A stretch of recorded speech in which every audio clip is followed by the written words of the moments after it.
Whoops.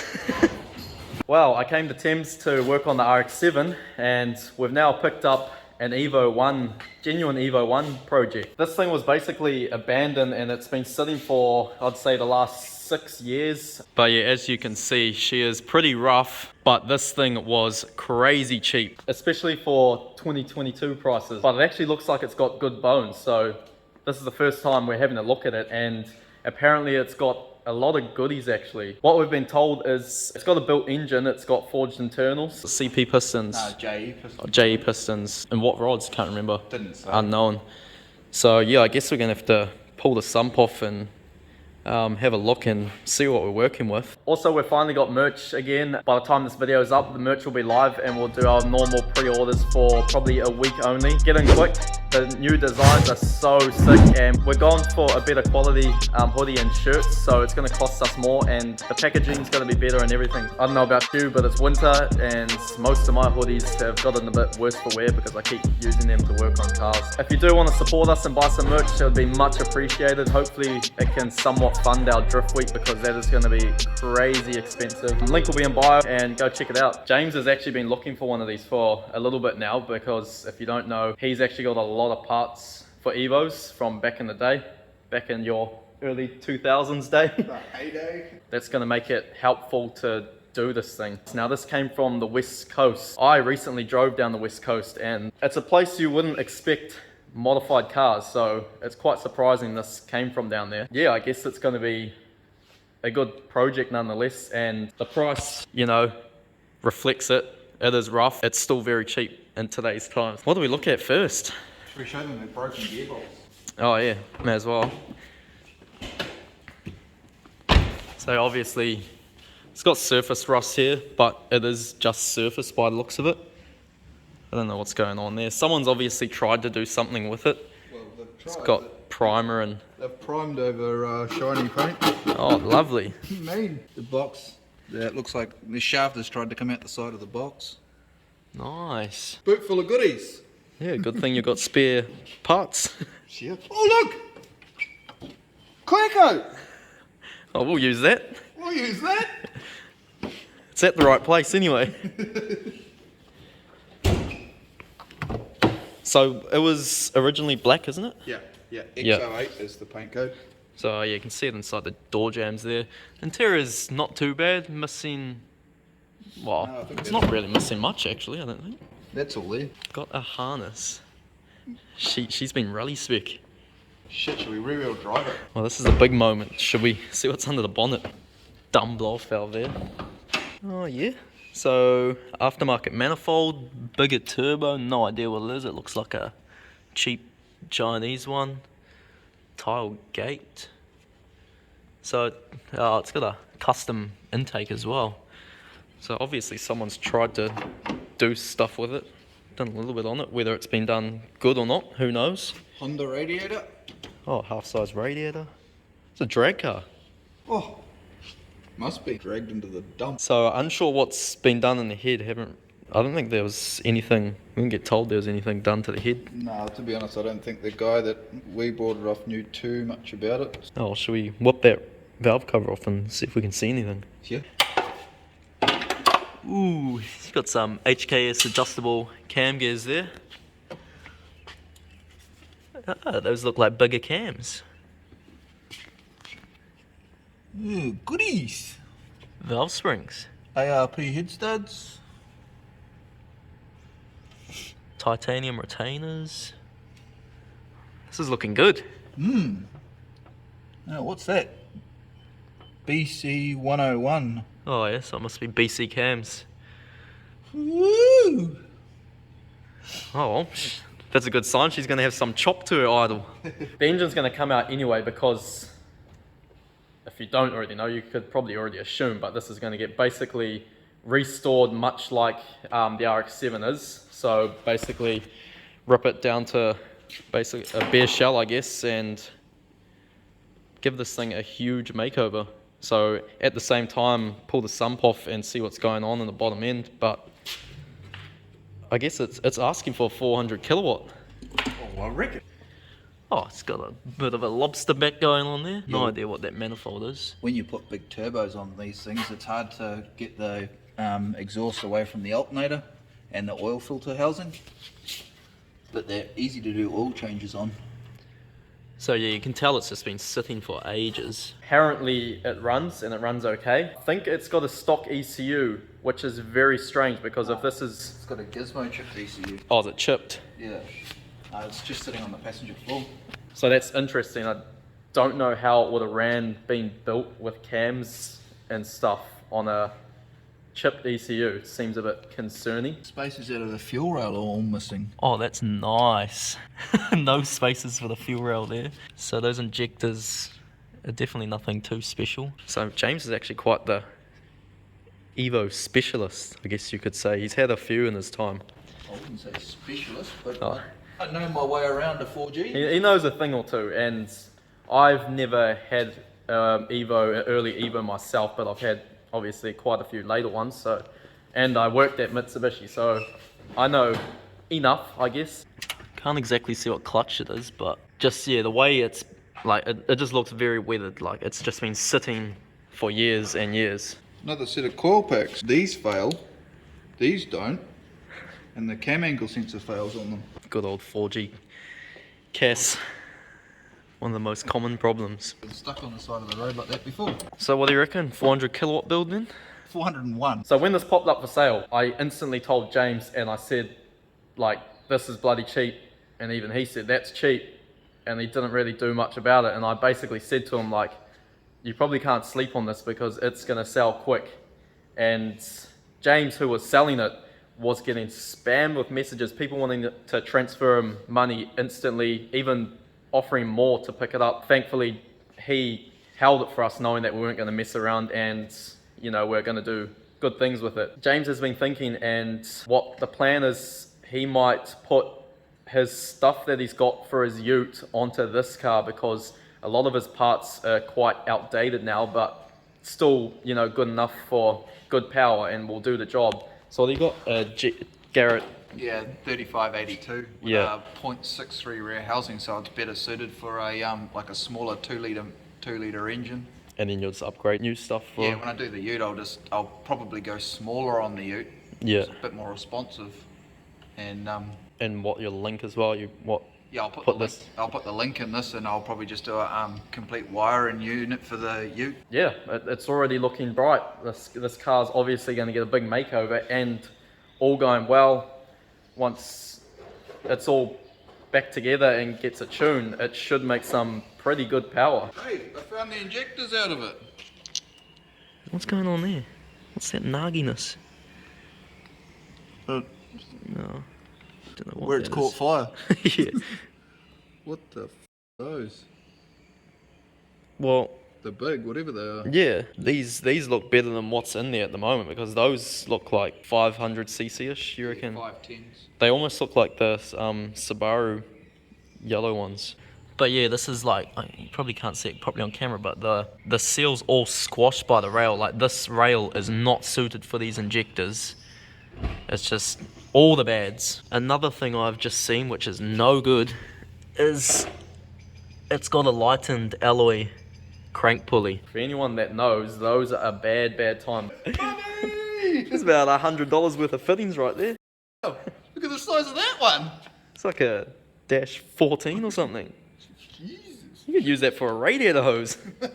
Yeah, it's a gizmo chipped ECU. Interesting. Soldered in. Well, back in the day, that was probably pretty decent. Yeah. But times have changed. All it does is, I'm pretty sure those gizmo chips, all they do is they like, the boost cut gets raised and the speedo cut and all that sort of jazz. Because Yeah. you know they're limited to 180. And yeah, the boost cut, and I'm not I think you've got to... I think you can do, well, some of them you can do a bit of fueling with them, eh? Who knows, but it's all very old school stuff, early, 2000s. Who knows when this engine was built, whether it was within the last few years or way back, like it could have been done 20 years ago. What year is this?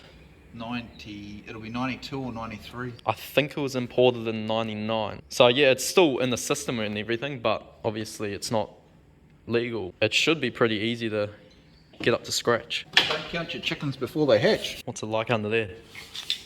Oh, man, I'm too old for to get down here. Oh, goodies! Straight chassis rails. Even the body seems straight. Far out. The sills aren't all crushed. What is going on? This thing has some very good bones. What a score. James actually has a gearbox at home and a lot of running gear, RS running gear. Don't know what's going to go into this yet. That'll be decided come time. It's in good hands because you're not going to struggle for parts anyway. So all the interior stuff that's broken, I've got all of that. Yeah. Running gear, I've got a complete another set of running gear.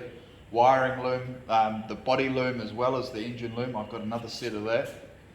The only thing I don't have is as a shell and windows because I smashed them, which I stupidly did. Well, funny story, I just remembered something. So James had an Evo a few years back. What Evo was that? 3? No, it was an Evo 1. Okay, so James had an Evo 1, a candy red Evo 1. Now, he got mad because everyone was stuffing him around and he couldn't sell it. So what did he do? He crushed it. I'll insert the video here. It's going to be pretty painful to watch.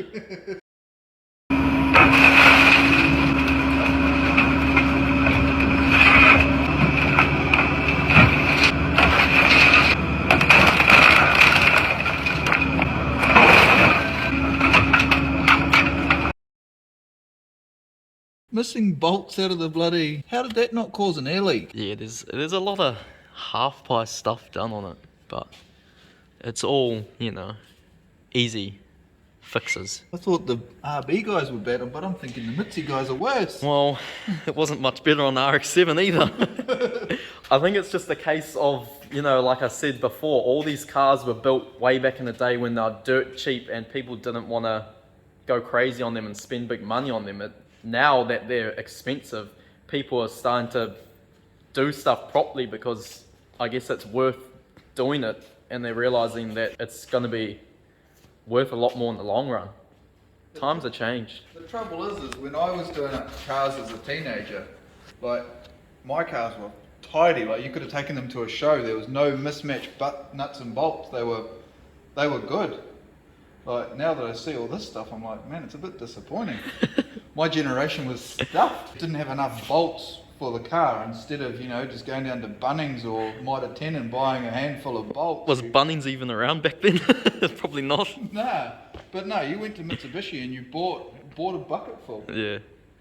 But then again, nuts and bolts were cheap back then, not like today. Oh Jesus yeah, genuine Christ. stuff's so pricey. Wow, this is going to be a very, very cool build. Not only because it's going to look good, it's going to go good too. So the bumpers, some bad stuff going on here. Tech screw down there, so I'd say it's going to need front and rear bumpers. Oh, that's what I found before when I opened up the boot. You're going to love it. What now? How's this to hold the rear spoiler on? Oh, a roofing screw. far out. Why? Like, they all rotted in around here. Yeah, that's what I'm surprised at. There's no rust. Obviously, I haven't pulled that. The other spot they rust is in the bottom of the boot floor, so I might Yeah. pull that out and have a look. But like you'd expect something at least underneath, but it looks like real clean under there. Especially because it's obviously been sitting outside and not in the shed. What are you finding now? I think that's fourth gear. But I'd say the only reason this is rusted because it was bare steel and it was sitting outside for years. It's going to be quite interesting to see, you know, what the body's like in terms of bog. It looks pretty good. Oh, look, I'm not even going to have to buy sandpaper. She's going to be real cheap. It's like Christmas in here. Shit, what's in here? Oh, that's your gearbox stuff. Oh, we'll have to send them off to zinc. Oh, look at the zinc on that. Half zinc. Shit, I haven't seen one of those in a million years. Don't know if that's reusable. No, definitely not, but I still haven't seen one in a million years. So that's the underside of the bonnet. Yeah. So the vents don't drip on the water doesn't get in the vents and then drips on the engine. That's one thing about the Evos, the manifold to turbo bolts are always seized because the water drips down. She's got potential nonetheless. I say this about every build. And I'll say it once and I'll say it again. Everything has got potential if it's in the right hands. Well, you can toss that into the woods when... You know, there's an airflow meter there. And then there's another one there. Well, we're not going to have to worry about those when you've got your link with a map sensor. Where this bolts to onto the block, it bolts to the aircon bracket, and what people don't know is they take the aircon bracket and bolt these straight to the engine, but it puts the front axle 8mm out of a line, and then what it does is it stuffs that seal surface. Hopefully. I remember changing heaps of those bearings too on Lancers. Yeah, just it was cool to remove the aircon because it was like plus 25 horsepower back in the day. Do you reckon those are going to handle 400 kilowatt helicopters? Yeah, with probably 185 15-inch tyres. It's a small transfer case compared to the later Evos. Yeah, they're not the best to rear-wheel drive, but they seem to do the damage, or get damaged. We've got everything here. We may as well slap the gearbox in and go for some helis tonight. What'll it take? It ain't take bloody an hour and we're out there. Don't tempt me. Untuned, straight on the limiter. Oh, I can tell you that needs a sandblast and a advanced auto touch. I might do this all gloss black instead of matte. We're going OEM++.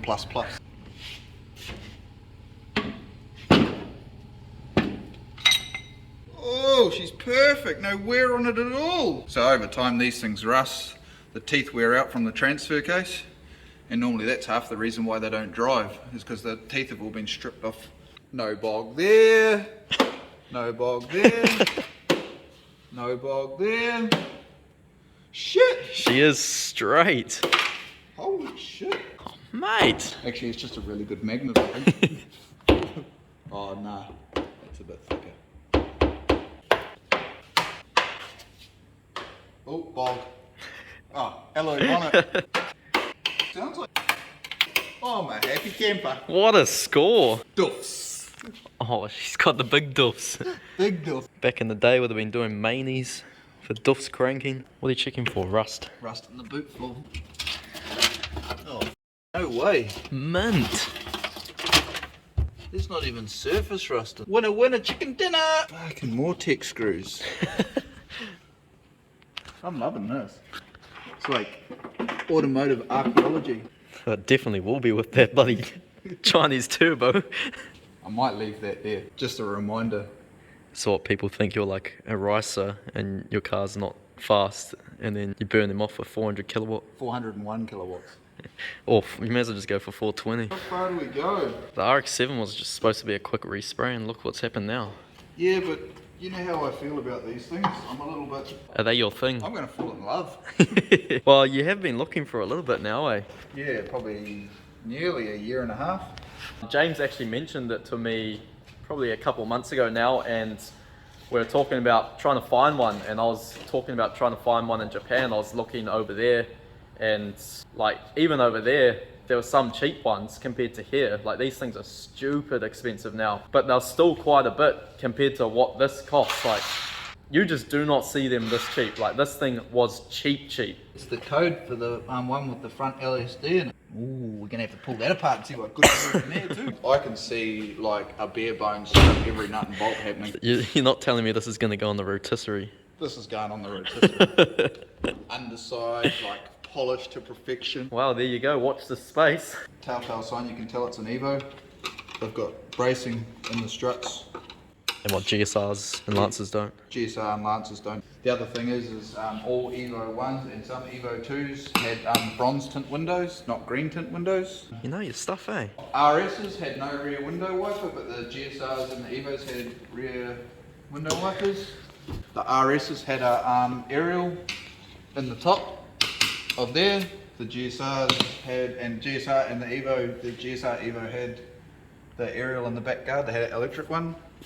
This is going to be another exciting build, so stay tuned. I hope you enjoyed this video. Something that we've definitely been seriously considering is a Patreon. I think now we can provide a lot of stuff with, you know, all these builds going on and all the stuff we've got planned in the future. Like there's a lot of stuff we've got planned, so I think, yeah, basically what we'll do is we'll share all that stuff in there and share what our plans are and share with people in there earlier what's happening. But yeah, make sure to like and subscribe, and I guess tomorrow we're going to be digging back into the RX-7. That build is escalating and it's going to be so sick. So yeah, hope you enjoyed and catch you later. This brings back memories. I'm like a kid in a candy store.